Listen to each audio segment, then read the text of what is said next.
새언니, 분위기 파악 좀 하세요.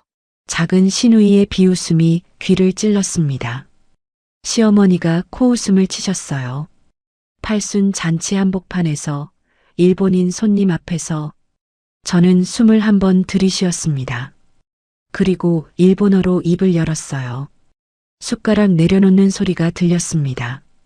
시어머니 얼굴에서 핏기가 빠지셨고 시누이들 입이 굳었어요. 12년 동안 부엌에만 있던 중졸 며느리가 그날 처음으로 거실 한가운데 앉았습니다. 이 이야기는 12년 전으로 거슬러 올라갑니다.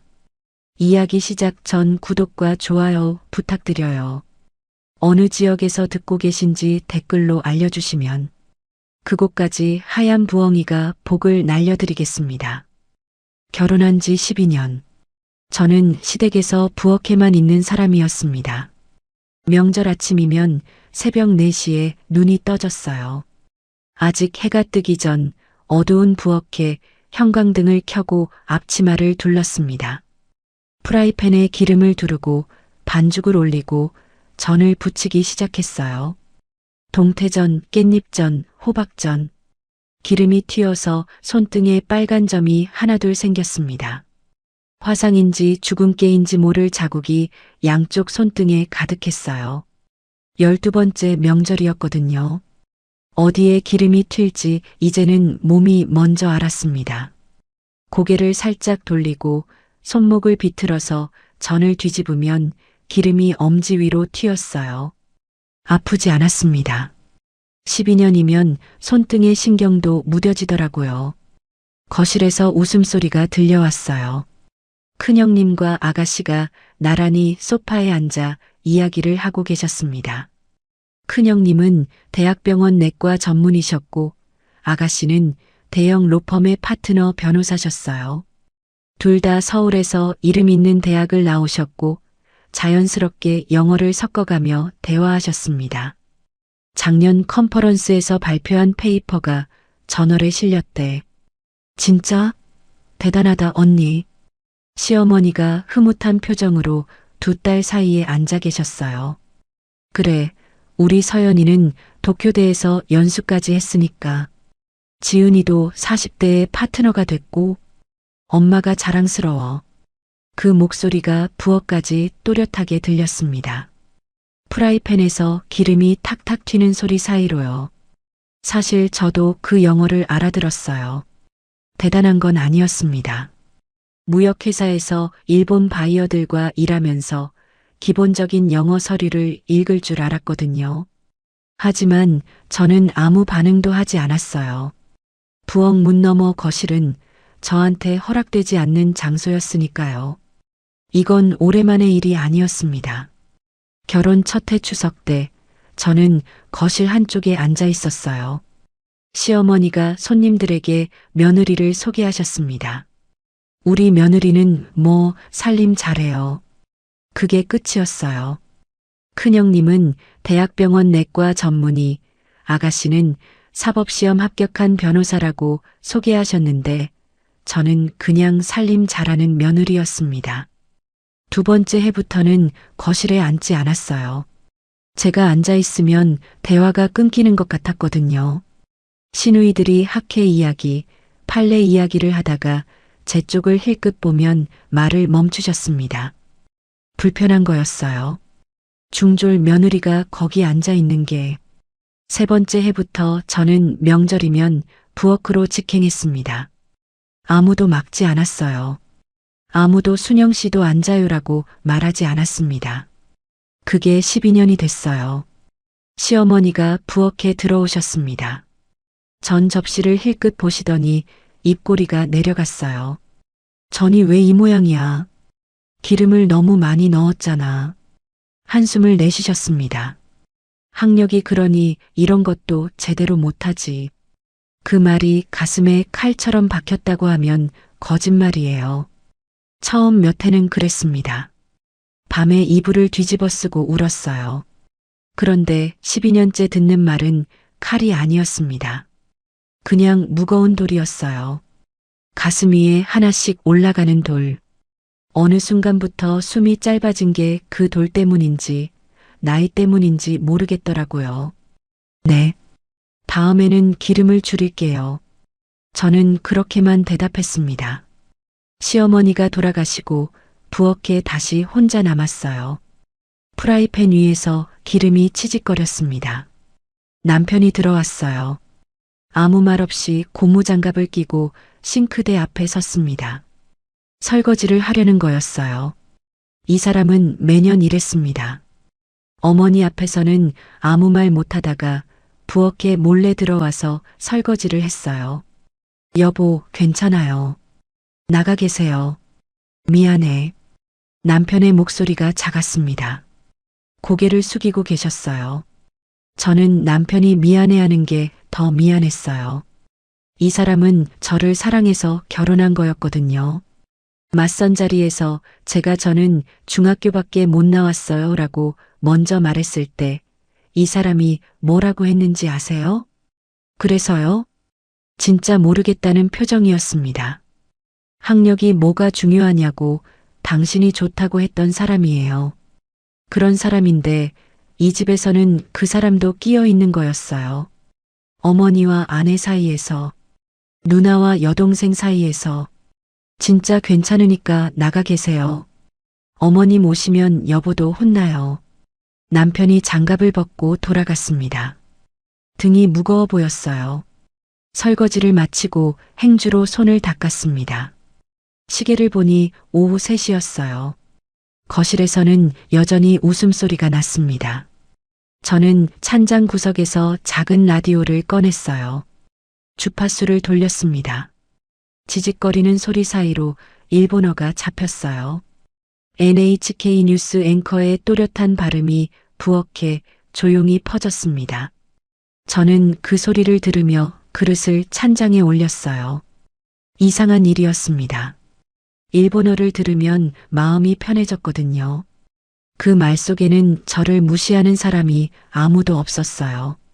뉴스 앵커는 제 학력을 모릅니다. 저는 그냥 일본어를 알아듣는 사람이었어요. 그것만으로 충분했습니다. 볼륨을 아주 작게 줄였어요. 거실에 들리면 안 되니까요. 밤이 되었습니다. 딸 하은이를 재우고 남편과 나란히 누웠어요. 어두운 천장을 보고 있었습니다. 여보. 네. 남편이 잠시 뜸을 들였어요. 언젠가 당신 실력 보여줄 날이 올 거야. 저는 돌아 누웠습니다. 어둠 속에서 남편의 눈이 반짝이고 있었어요. 이 사람은 진짜로 그렇게 믿고 있더라고요. 괜찮아요. 그런 날 안 와도 괜찮아요. 웃었어요. 웃은 건지 울은 건지 저도 잘 모르겠었습니다. 코끝이 찡했거든요. 남편이 아무 말 없이 제 손을 잡았어요. 거칠어진 손이었습니다. 기름 자국과 설거지 물에 갈라진 손이었어요. 결혼한 지 12년. 저는 매년 명절마다 새벽에 일어나 전을 부치고 설거지를 하고 부엌 문을 닫았습니다. 거실에서는 학위와 자격증 이야기가 흘러나오고 저는 라디오에서 흘러나오는 일본어를 혼자 들었어요. 제 자리는 거기였습니다. 적어도 저는 그렇게 믿고 있었어요. 저는 원래 부엌에만 있는 사람이 아니었습니다. 중학교 3학년 겨울 졸업식 날이 기억나요. 교실에서 친구들이 떠들고 있었습니다. 어느 고등학교에 갈 거냐고, 인문계냐, 실업계냐, 교복은 뭐가 예쁘냐고. 저는 가방을 일찍 쌌어요. 가방 안에는 졸업장 한 장과 아버지가 구해주신 봉제 공장 소개서가 들어 있었습니다. 집안 형편이 어려워 고등학교는 꿈도 못 꿨거든요. 15살에 공장에 들어갔습니다. 미싱 앞에 앉았어요. 하루 10시간 재봉틀 페달을 밟았습니다. 손가락에 바늘에 찔린 자국이 매일 하나씩 늘었어요. 그게 제 출발점이었습니다. 그런데 어느 날 이상한 일이 있었어요. 공장에 일본 바이어가 방문했습니다. 양복을 말끔하게 입은 중년 남자였어요. 공장장님이 당황하셨어요. 통역 없이 오셨거든요. 바이어가 뭔가를 말했는데 아무도 못 알아들었습니다. 그런데 저는 한 단어를 알아들었어요. 나오시, 고쳐주세요라는 뜻이었습니다. 일본 만화를 좋아해서 히라가나를 따라 써본 적이 있었거든요. 그 단어 하나가 귀에 걸린 거였어요. 바이어가 재봉 불량을 지적하는 거였다는 걸 저만 어렴풋이 눈치챘습니다. 그날 밤 저는 야간 학원에 등록했어요. 일본어 기초반이었습니다. 수강료가 한 달에 3만 원이었는데 월급의 4분의 1이었어요. 밥값을 아꼈습니다. 점심을 김밥 한 줄로 해결했어요. 저녁 6시에 공장 문을 나서면 곧장 학원으로 뛰었습니다. 8시까지 수업을 듣고 버스에서 단어장을 펼쳤어요. 손가락에 실밥 자국이 있는 손으로 일본어 사전을 넘겼습니다. 히라가나, 가타카나, 기초문법. 처음에는 하나도 안 외워졌어요. 머리가 나쁜가 싶었습니다. 그런데 한 달, 2달이 지나니까 귀가 열리기 시작했어요. 3달째에 NHK 뉴스에서 날씨 예보를 알아들었습니다. 그때의 기분을 아직도 잊지 못해요. 세상에서 제일 큰 선물을 받은 것 같았거든요. 3년을 그렇게 다녔어요. JLPT 3급을 땄습니다. 공장에서 일하는 중졸 여자아이가 일본어 자격증을 가지고 있다는 게 저한테는 기적 같은 일이었어요. 19살에 용기를 냈습니다. 일본계 전자부품 무역회사에 사무보조직으로 지원했어요. 이력서에 학력 중학교 졸업이라고 적는 손이 떨렸습니다. 면접에서 부장님이 이력서를 보시더니 고개를 갸웃거리셨어요. 학력이 좀 부족한데. 저는 준비한 자기소개를 일본어로 했습니다. 부장님 표정이 바뀌었어요. 그 자리에서 합격이었습니다. 생전 처음으로 이순영 사원이라고 불렸어요. 명함을 받았습니다. 손톱만 한 종이 위에 제 이름이 한글과 일본어로 나란히 적혀 있었어요.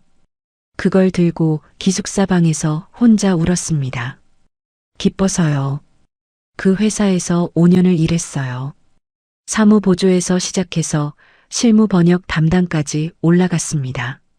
21살에 JLPT 2급을 땄고 23살에 1급을 취득했어요. 일본 바이어들과 전화 통화를 하고 계약서를 번역하고 출장 미팅에 통역으로 따라갔습니다. 그때 저는 부엌에만 있는 사람이 아니었어요. 이름이 있는 사람이었습니다. 누군가가 이 대리님하고 부르면 제가 돌아봤어요. 제가 해야 할 일이 있었고 제가 필요한 자리가 있었습니다. 그런데 1997년 겨울이 왔어요. IMF였습니다. 회사가 문을 닫았어요. 하루아침이었습니다. 퇴직금도 제대로 못 받았어요. 제가 가진 건 JLPT 1급 자격증 한 장과 5년치 경력 증명서 한 장뿐이었습니다. 그 뒤로 오래 떠돌았어요. 프리랜서 번역을 했다가 학원 강사를 했다가 소규모 무역 사무실을 전전했습니다. 안정적인 직장은 다시 오지 않았어요. 면접을 보면 항상 같은 질문이 돌아왔습니다. 최종 학력이 중학교요? 대검정은? 30이 넘고 35이 지나도 제자리였습니다. 결혼도 엄두가 안 났어요. 저 같은 사람이 누구를 만나겠어요. 학력도 돈도 배경도 없는데. 그러다 39에 맞선이 들어왔어요. 박정호라는 사람이었습니다. 맞선 자리에서 제가 먼저 말했어요. 저는 중학교밖에 못 나왔어요. 괜찮으시겠어요? 떨리는 목소리였습니다. 상대방이 일어서면 그만이라고 생각했거든요. 그런데 그이가 커피잔을 내려놓으면서 말했어요. 그래서요? 진짜 모르겠다는 얼굴이었습니다. 학력이 왜 중요하냐는 표정. 세상에 그런 사람이 있더라고요. 이듬해에 결혼했습니다. 40살이었어요. 그리고 시댁 첫 인사를 갔어요. 시어머니가 물으셨습니다. 학교는 어디 나왔어요? 남편이 대신 대답하려 했지만 저는 직접 말했어요. 중학교 졸업이에요, 어머님. 거실의 공기가 얼어붙는 게 느껴졌습니다.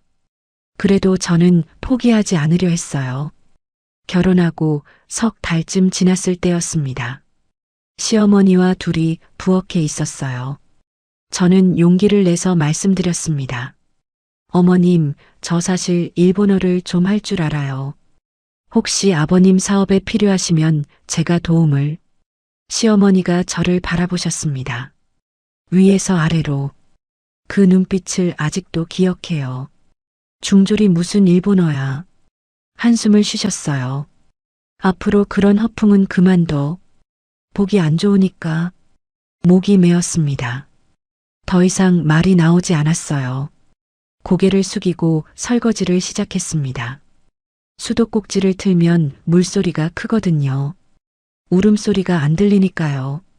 며칠 후 남편이 저녁 식사 자리에서 다시 한번 꺼내 주었어요. 어머니, 순영이가 진짜 일본어 잘해요. 무역회사에서 5년이나. 시어머니가 수저를 내려놓으셨습니다. 내 아내라고 다 편드냐? 됐어. 남편의 얼굴이 붉어졌어요. 저는 남편의 팔을 잡았습니다. 그만해요라는 뜻이었어요. 남편이 입술을 깨물었습니다. 그날 밤 저는 남편에게 부탁했어요. 여보, 앞으로 그 얘기하지 마요. 말해봤자 비참해지기만 하니까. 남편이 한참 동안 아무 말도 못하셨어요. 미안하다는 말만 3번 하셨습니다. 그 뒤로 12년. 저는 다시는 일본어 이야기를 꺼내지 않았어요. 시어머니도 시누이들도 모르셨습니다. 남편만 알고 있었어요. 숨긴 게 아니에요. 말해도 안 믿어주니까 말을 멈춘 거였습니다. 오늘 아침 옷장 안쪽 서랍을 열었어요. 깊숙한 곳에 갈색 봉투가 하나 있었습니다. 먼지가 소복이 쌓여 있었어요. 꺼내서 열어봤습니다. JLPT 1급 자격증, 전자부품 무역회사 재직증명서, 이순영 대리라고 적힌 낡은 명함, 일본어 원서 2권, 갈피 사이에 형광펜으로 밑줄이 빼곡했어요. 손가락으로 자격증을 쓸어봤습니다. 코팅이 약간 벗겨져 있었어요. 23살 때 사진이었습니다. 웃고 있었어요. 그때의 저는 봉투를 다시 서랍에 넣고 서랍을 닫았습니다. 조용히, 아무도 모르게 12년 동안 그래왔던 것처럼. 시아버지의 팔순 잔치가 2주 앞으로 다가왔을 때 시어머니가 온 집안을 지휘하기 시작하셨어요. 메뉴는 내가 다 정했어. 장소는 강남 호텔 연회장. 초대 인원 60명. 좌석 배치도 내가 짜놓을 테니까 아무도 건드리지 마. 거실 테이블 위에 수첩과 명단이 펼쳐져 있었습니다. 시어머니는 하나하나 체크하면서 다 계획을 세우셨어요. 화원 배치, 진행 순서, 인사말 순서까지. 그러다 저를 보셨습니다. 순영 씨는 음식 쪽 보조만 하면 돼. 호텔 쪽이랑 메뉴 조율은 내가 하고 당일 현장에서 접시 세팅이랑 부족한 거 챙기는 거. 그거만 하면 돼. 네, 어머님. 12년 동안 늘 그랬던 것처럼 대답했습니다. 그 역할이 익숙했거든요. 행사가 있으면 저는 뒤에서 챙기는 사람이었어요. 앞에 나서는 일은 없었습니다. 그날 저녁 시어머니가 아가씨에게 전화를 거셨어요. 스피커폰이었습니다. 지은아, 팔순 잔치에 타나카 사장님이 오신다. 너도 알지? 아버지 30년 거래처. 네, 알죠. 통역은 서연이한테 맡길 거야. 도쿄대에서 연수까지 했으니까 일본어 자연스럽겠지? 아가씨가 웃으셨어요. 언니 일본어면 충분하죠. 의사가 통역까지 하면 완벽하네. 시어머니가 흐뭇한 목소리로 말씀하셨습니다. 그래, 우리 서연이는 뭘 시켜도 안심이야. 저는 부엌에서 설거지를 하고 있었어요. 그 대화가 다 들렸습니다. 속으로 생각했어요. 큰형님의 일본어는 일상 회화 수준이실 텐데 비즈니스 통역은 좀 다를 텐데. 무역회사에서 5년을 일하면서 배운 게 있거든요. 일상 대화하고 비즈니스 통역은 완전히 다른 영역이에요. 존경어 단계도 다르고 관용 표현도 다르고 뉘앙스를 잘못 전달하면 거래에 금이 갈 수도 있습니다. 하지만 그 생각은 입 밖으로 꺼내지 않았어요. 12년 전에 배운 교훈이었거든요. 말해봤자 돌아오는 건 코웃음뿐이라는 걸. 잔치 열흘 전부터 저는 음식 준비에 들어갔습니다. 호텔에서 기본 한정식 코스를 제공하지만 시어머니가 추가로 직접 준비할 음식 목록을 주셨어요. 잡채, 갈비찜, 모듬전. 저는 장을 보고 밑손질을 하고 당일에 데워서 세팅할 수 있도록 미리 조리해 놓았습니다. 그러면서 한 가지를 더 준비했어요. 아무에게도 말하지 않고 사시미와 맑은 국이었습니다. 일본 사람들은 격식 있는 자리에서 맑은 국물 요리를 좋아해요. 그리고 신선한 회를 내놓으면 정성을 느낀다고 했거든요. 무역회사 다닐 때 일본 바이어들과 회식을 자주 했었는데 한국식 찌개보다 맑은 다시 국물을 좋아하셨어요. 남편이 냉장고를 열다가 물었습니다. 이건 뭐야? 사시미용 횟감이랑 다시마. 타나카 사장님 드실 거 따로 준비한 거예요. 어떻게 그런 걸 알아? 저는 대수롭지 않게 대답했어요. 무역회사 다닐 때 일본 분들이랑 식사를 많이 했거든요. 그때 배웠어요. 남편이 잠시 저를 바라봤습니다. 뭔가를 말하려다가 참는 표정이었어요. 대신 살짝 웃으면서 냉장고 문을 닫았습니다. 잔치 당일 새벽이었습니다.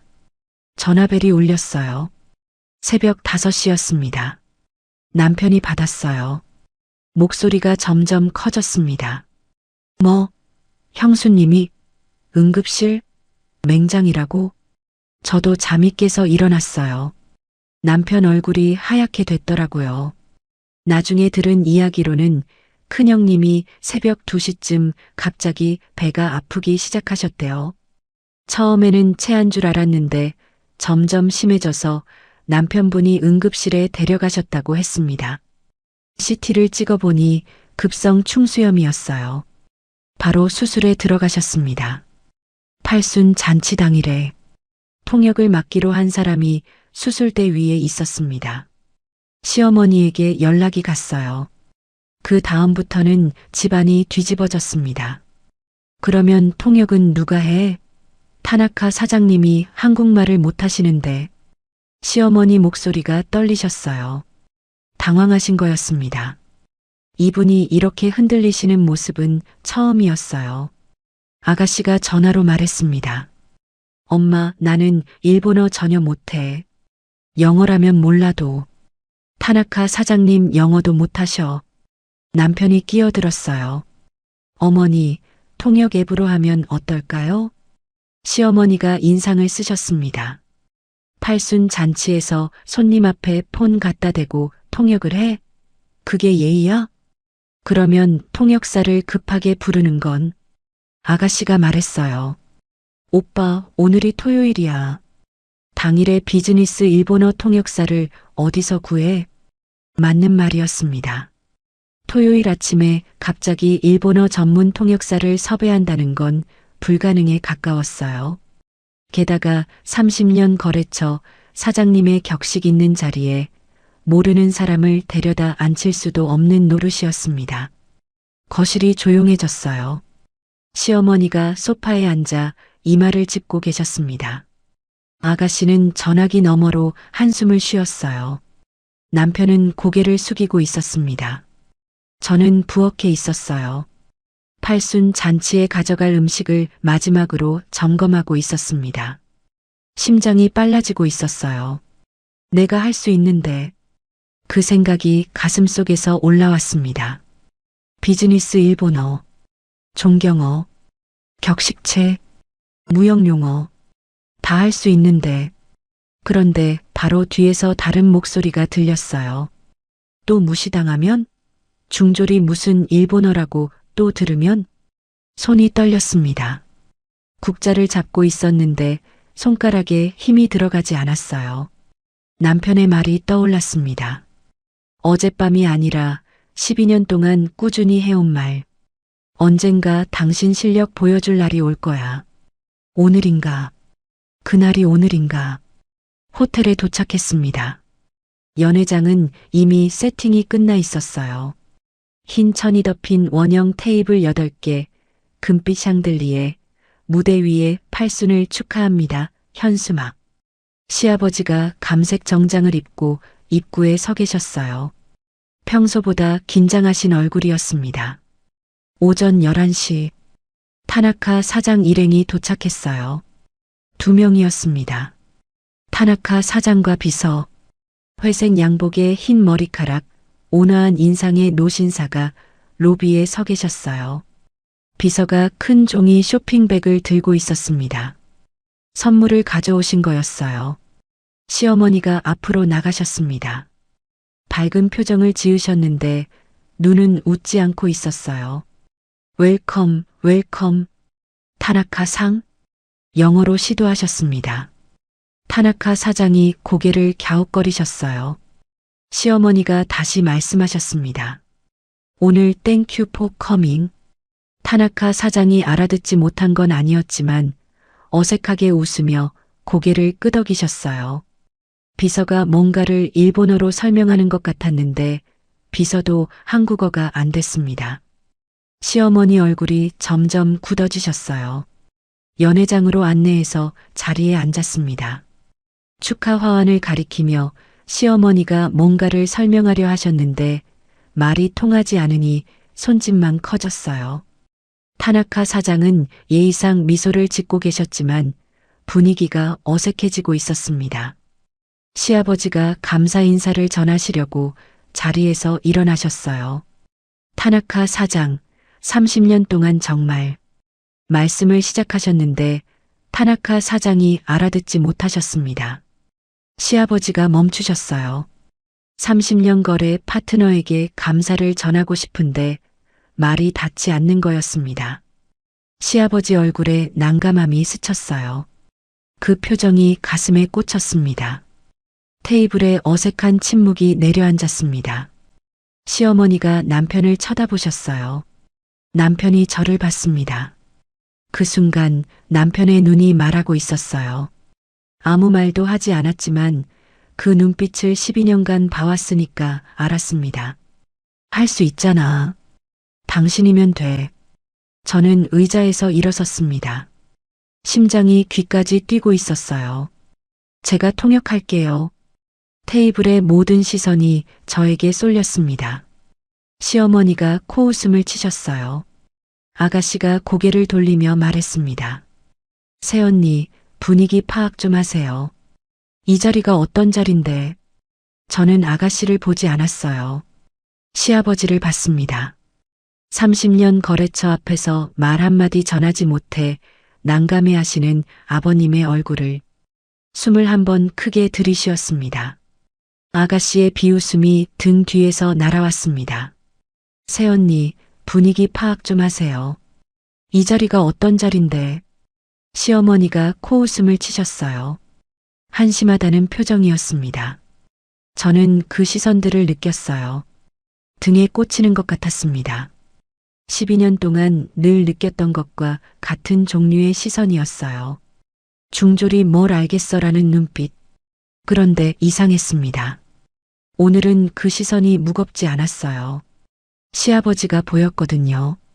30년 거래 파트너 앞에서 말 한마디 전하지 못해 입술만 달싹이고 계신 아버님이 손이 테이블 위에서 미세하게 떨고 계셨어요. 남편이 제 손을 잡았습니다.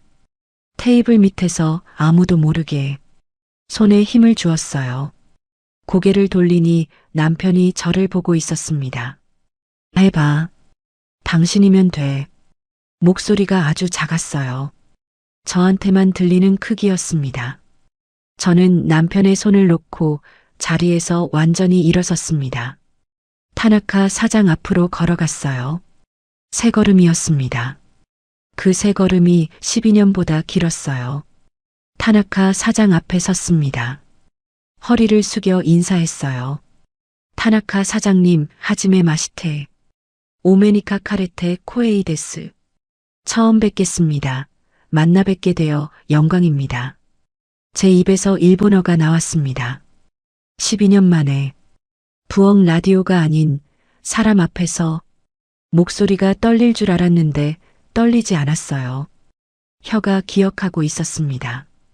입술이, 성대가, 몸이 기억하고 있었어요. 혼지츠와 치치노 하치주노 이와이니 고산세키 타다키 마코토니 아리가토 고자이마스.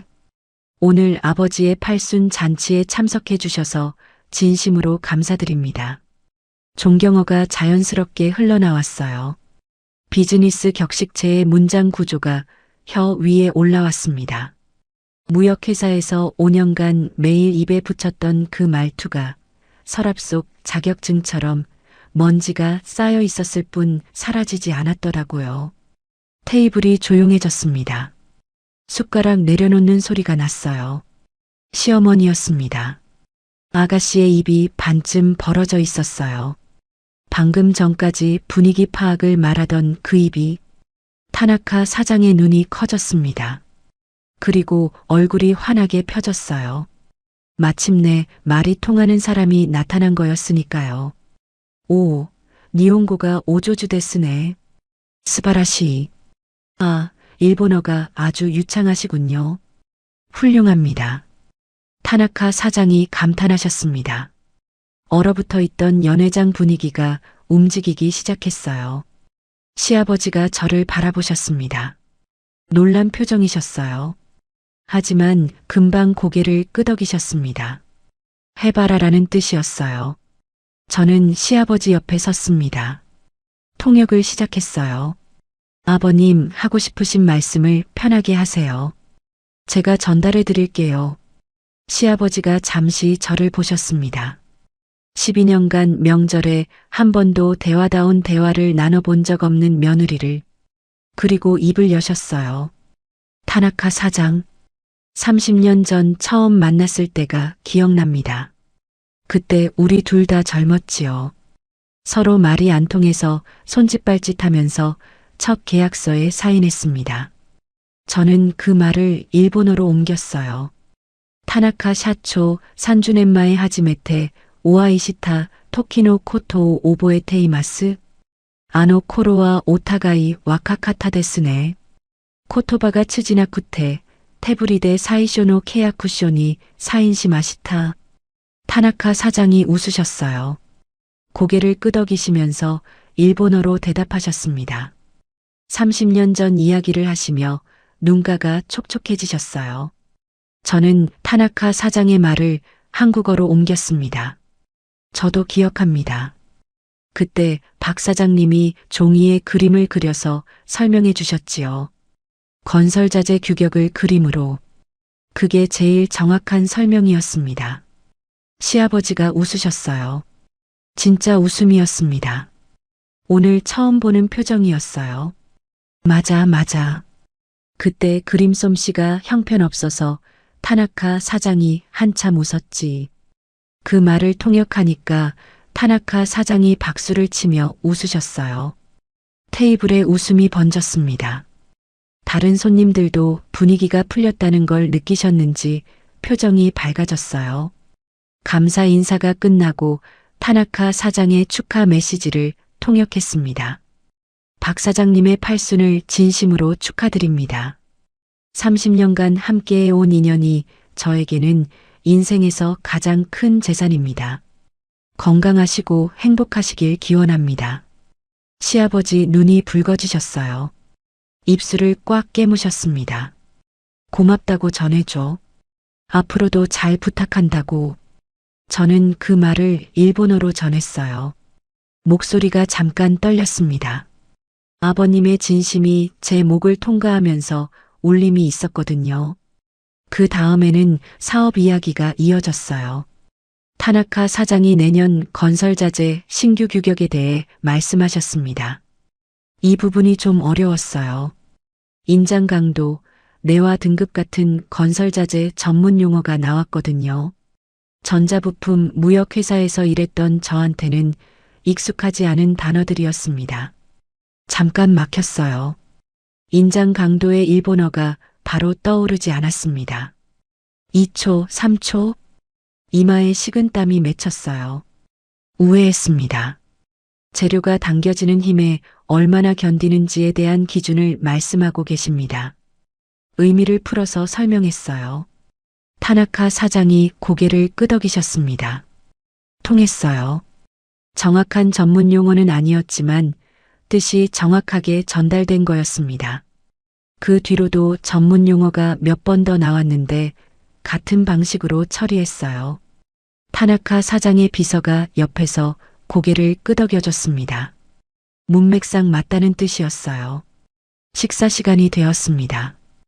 호텔 한정식이 나온 뒤에 제가 따로 준비한 사시미와 맑은 국이 테이블에 올라갔어요. 호텔 직원에게 미리 부탁해 놓았거든요. 타나카 사장이 맑은 국을 한 모금 드시더니 눈을 크게 뜨셨어요. 코레와 다시노 아지가 혼카쿠테키 데스네. 이것은 다시 맛이 본격적이군요. 그리고 사시미를 한 점 드셨습니다. 신센데 오이시. 니혼노 료칸데 타베루 요나 아지데스. 신선하고 맛있습니다. 일본 료칸에서 먹는 것 같은 맛이에요. 제가 통역하려니까 타나카 사장이 웃으시며 직접 한국어로 말씀하셨어요. 아까부터 분위기가 풀려서인지 서툰 한국어를 시도하신 거였습니다. 맛이 있습니다. 테이블에서 웃음이 터졌어요. 타나카 사장이 저를 보시며 일본어로 말씀하셨습니다. 이 요리도 사모님이 준비하신 건가요? 네, 일본에서 오시는 분이 계시다고 들어서 따로 준비했습니다. 비즈니스 통역에 일본 식문화까지 아시는군요. 사모님, 혹시 일본에서 사신 적 있습니까? 아닙니다. 예전에 전자부품 무역회사에서 5년간 일하면서 일본 분들과 식사를 자주 했어요. 그때 배운 것들입니다. 타나카 사장이 고개를 끄덕이셨어요. 역시 현장에서 배운 분이시군요. 가장 깊은 이해는 현장에서 나옵니다. 그 말을 통역하지 않았어요. 제가 혼자 들은 말이었습니다. 가슴이 뜨거워졌어요. 잔치가 끝나갈 무렵 타나카 사장이 자리에서 일어나셨습니다. 제 앞으로 오셨어요. 그리고 제 손을 두 손으로 잡으셨습니다. 사모님 덕분에 오늘 자리가 빛났습니다. 일본어였어요. 정중한 존경어였습니다. 30년간 박 사장님 댁에 이렇게 훌륭한 분이 계신 줄 몰랐습니다. 다음 미팅 때도 사모님께서 통역을 맡아주실 수 있겠습니까? 저는 타나카 사장의 손을 잡은 채 고개를 숙였습니다. 눈물이 나올 것 같아서 고개를 들 수 없었어요. 감사합니다. 부족한 통역이었는데 그렇게 말씀해 주시니 감사합니다. 부족하다뇨. 오늘 가장 빛난 사람은 사모님입니다. 그때 시아버지가 자리에서 일어나셨습니다. 천천히 제 앞으로 걸어오셨어요. 팔순의 걸음이 느리셨습니다. 연회장이 조용해졌어요. 60명의 시선이 시아버지에게 쏠렸습니다. 시아버지가 멈추셨어요. 저를 바라보셨습니다. 12년 동안 이분이 제게 하신 말씀이라고는 명절에 한 번 며느리 수고했어 정도였어요. 그것도 조용히 시어머니 안 계실 때. 그 이상은 없었습니다.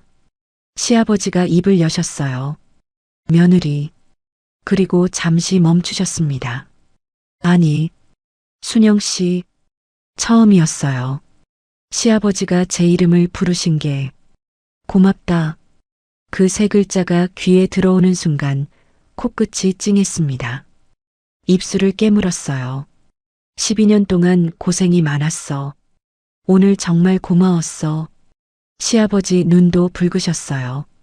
저는 고개를 숙였습니다. 눈물이 턱을 타고 떨어졌어요. 멈출 수가 없었습니다. 아버님, 감사합니다.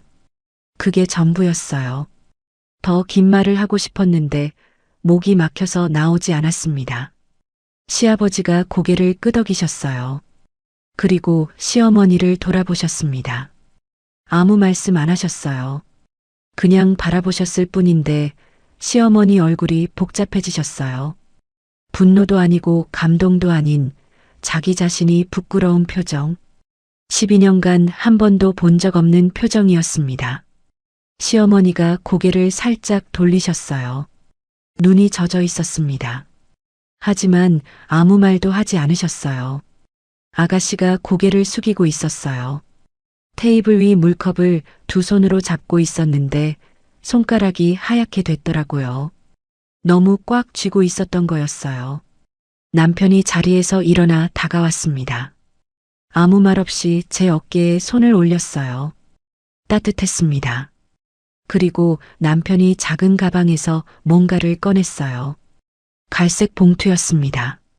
아버지, 이건 순영이 자격증이에요. JLPT 1급. 23살 때 취득한 거예요. 제가 깜짝 놀라서 남편을 봤습니다. 여보, 그건 어떻게 해? 어제 서랍에서 꺼내놨어. 혹시 몰라서. 남편이 웃었어요. 그 웃음에 눈물이 묻어 있었습니다. 이 사람이 12년 동안 기다려온 순간이기도 했거든요. 시아버지가 자격증을 받아들고 안경 너머로 들여다보셨습니다. 1급이야? 가장 높은 등급? 네, 아버님. 시아버지가 고개를 들어 시어머니를 보셨어요. 이 사람이 자격증이 있었어. 시어머니가 입술을 꽉 다무셨습니다. 대답하지 않으셨어요. 하지만 그 침묵이 12년간의 침묵과는 다른 종류였습니다. 무시의 침묵이 아니라 할 말을 잃은 침묵이었어요. 타나카 사장이 자격증을 곁에서 보시더니 고개를 끄덕이셨습니다.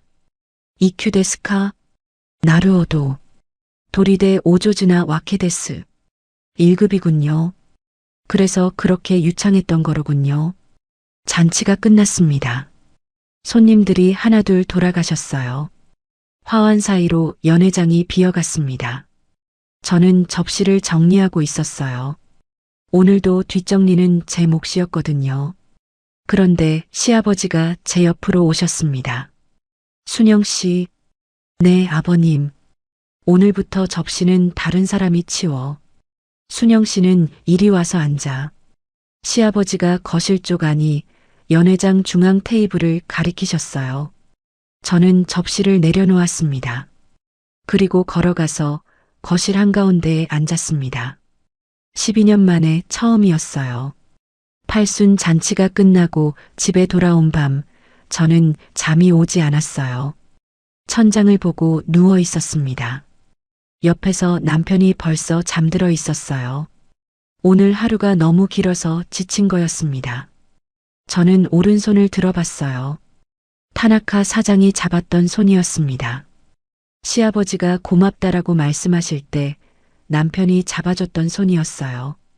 12년 동안 점만 붙이고 설거지만 하던 이 손으로 오늘 통역을 했습니다. 손등의 화상 자국이 어둠 속에서도 만져졌어요. 거칠었습니다. 하지만 오늘은 그 거친 손이 부끄럽지 않았어요. 이상한 일이었습니다. 울컥하는 게 지금 와서 몰려왔거든요. 잔치장에서는 참았는데 아무도 안 보는 어둠 속에서 눈물이 베개를 적셨어요. 기뻐서 우는 건지 서러워서 우는 건지 모르겠었습니다. 둘 다였을 거예요. 다음 날 아침이었어요. 저는 평소처럼 부엌에 들어갔습니다. 습관이었거든요. 12년 동안 매일 아침 같은 시간에 같은 자리에 서는 게 제 일상이었어요. 냉장고에서 달걀을 꺼내고 프라이팬을 올렸습니다. 그런데 발소리가 들렸어요. 슬리퍼를 끄는 소리였습니다. 시어머니였어요. 부엌 문 앞에 서 계셨습니다. 저를 보셨어요. 저도 시어머니를 봤습니다. 어색한 침묵이 흘렀어요. 12년 동안 이 부엌에서 수천 번 마주쳤지만 이렇게 어색한 건 처음이었습니다. 시어머니가 싱크대 옆으로 걸어가셨어요. 행주를 집으셨습니다. 그리고 식탁을 닦기 시작하셨어요. 놀라서 멈췄습니다. 시어머니가 식탁을 닦는 모습은 12년간 한 번도 본 적이 없었거든요. 이 집에서 식탁을 닦는 건 제 일이었어요. 항상요. 시어머니가 등을 보이고 계셨습니다. 어깨가 작아 보였어요. 77세의 등이었습니다. 아무 말씀 안 하셨어요. 그냥 닦고 계셨어요. 저도 아무 말 하지 않았습니다. 달걀 프라이를 부쳤어요. 2개를 접시에 담아 식탁에 올렸습니다. 시어머니 앞에도 하나 놓았어요. 어머님 드세요.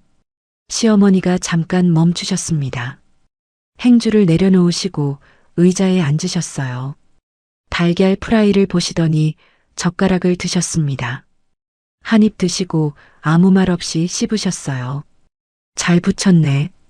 그게 전부였어요. 하지만 12년 만에 처음 들은 칭찬이었습니다. 전이 아니라 달걀 프라이였지만요. 코끝이 찡했어요.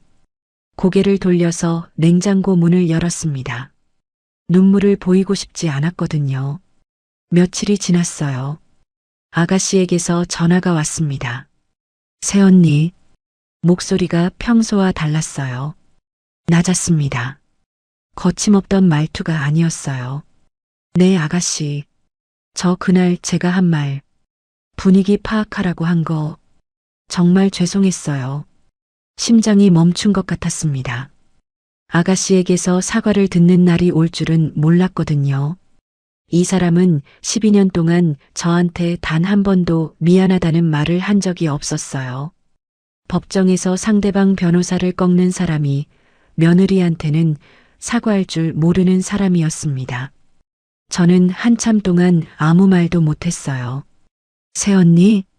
네. 듣고 있어요. 아가씨가 한숨을 쉬었습니다. 사실 그날 새언니가 통역하는 거 보고 너무 부끄러웠어요.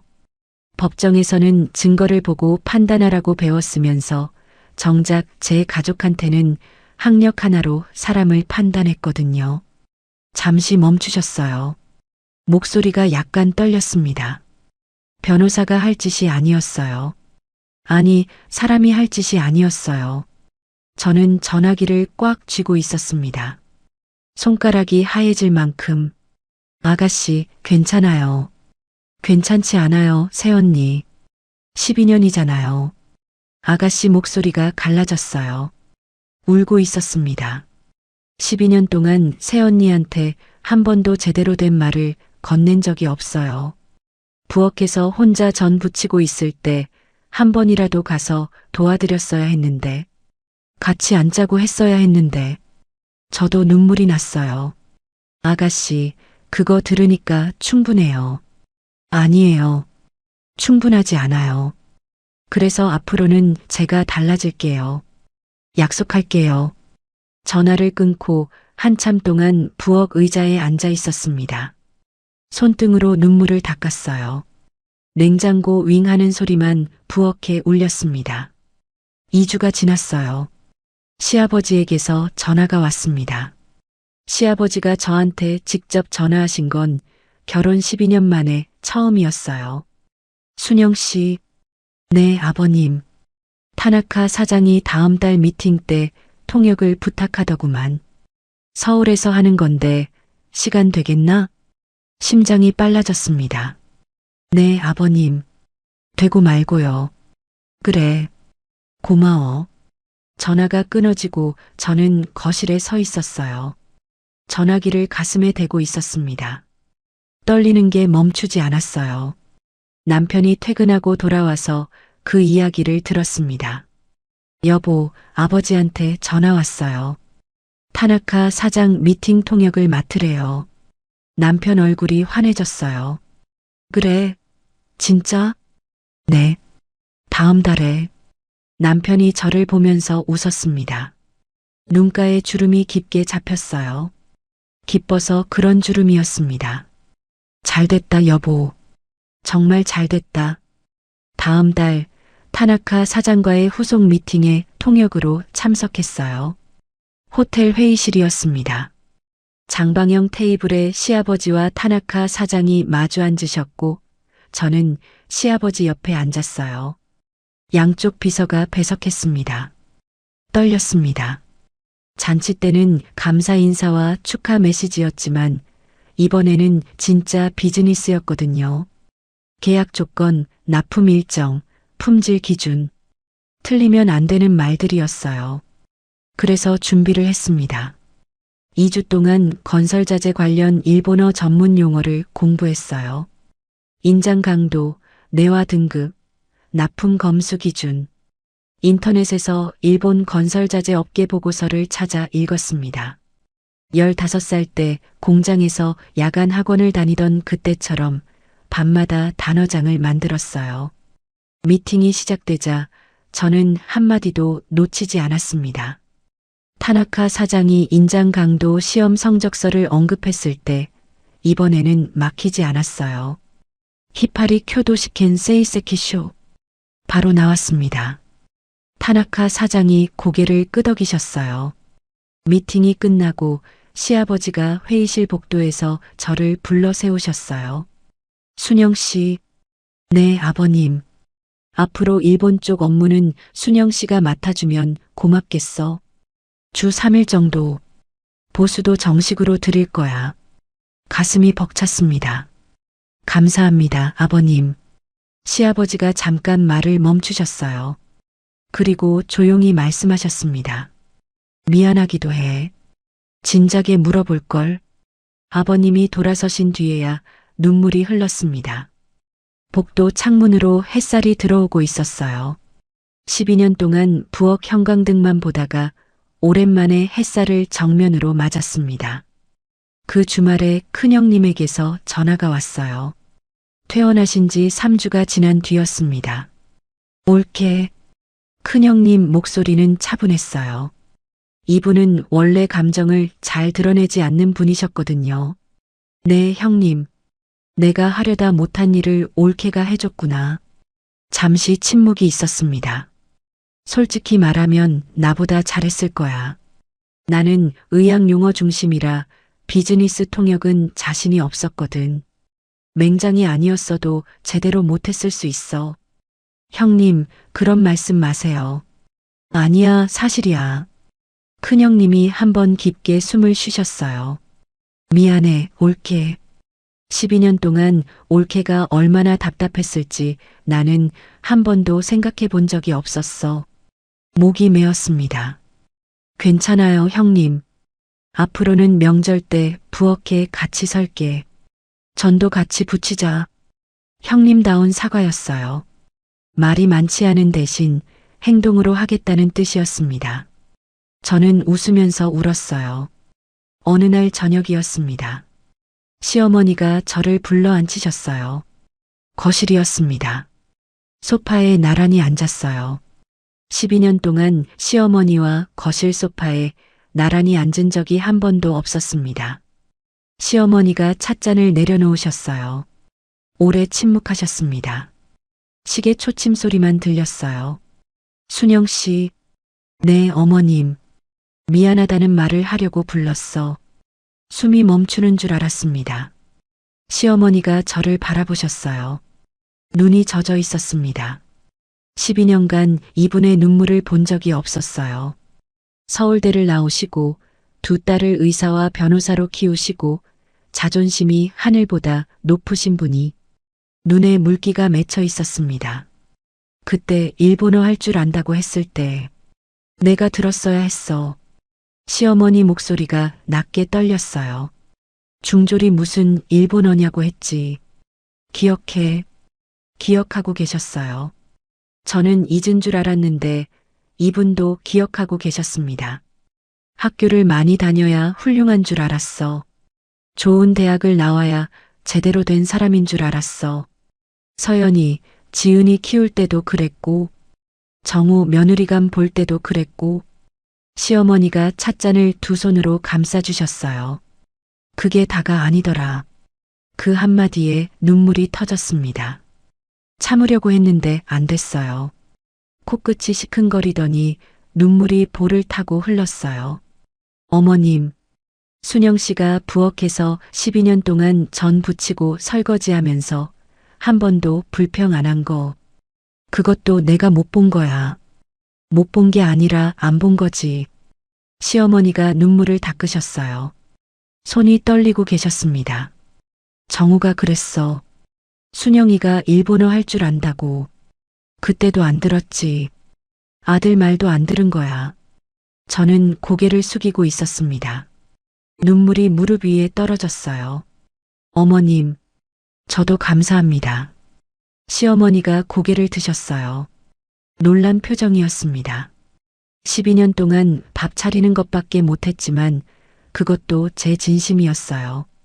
어머님 댁 부엌에서 전 부치면서 이 집 식구가 되고 싶었어요. 그게 제 방식이었습니다. 시어머니가 오래도록 저를 바라보셨어요. 그래, 알겠어. 그리고 시어머니의 손이 움직였습니다. 제 손 위에 올려지셨어요. 마른 손이었어요. 77세의 손. 12년 동안 한 번도 저를 만져본 적 없는 손이었습니다. 따뜻했어요. 밤이 깊었습니다. 남편과 둘이 거실에 있었어요. 소파에 나란히 앉아 텔레비전을 보고 있었습니다. 아무 말도 하지 않았어요. 뉴스가 조용히 흘러나오고 있었습니다. 여보, 응? 나 이제 거실에 앉아도 되는 거지? 남편이 고개를 돌렸어요. 저를 봤습니다. 웃는 얼굴인데 눈이 붉었어요. 처음부터 앉았어야 했어. 남편이 제 손을 잡았습니다. 거칠어진 손과 거칠어진 손이 맞닿았어요. 미안해. 12년 동안 옆에만 있고 앞에 서지 못해서. 저는 고개를 저었어요. 남편이 옆에 있었으니까 오늘 설 수 있었어요. 남편이 아무 말 없이 제 어깨를 끌어안았습니다. 오래도록 그렇게 앉아 있었어요. 텔레비전에서 내일 날씨가 흘러나왔습니다. 맑음이래요. 내일도 맑대요. 처음으로 거실이 따뜻하게 느껴졌습니다. 12년 동안 이 거실은 저한테 남의 집 거실 같았거든요.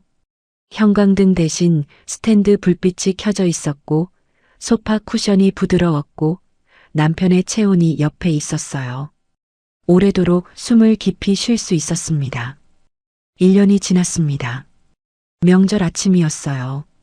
새벽 4시에 눈이 떠졌습니다. 습관이었거든요.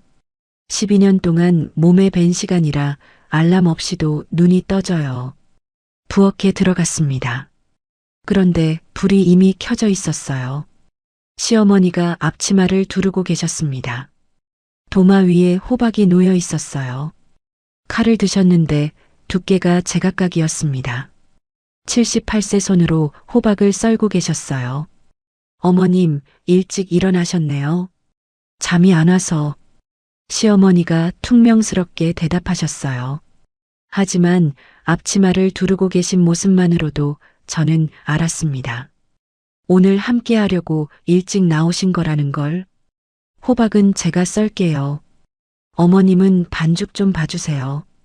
그래. 나란히 섰어요. 시어머니와 같은 부엌에, 같은 조리대 앞에.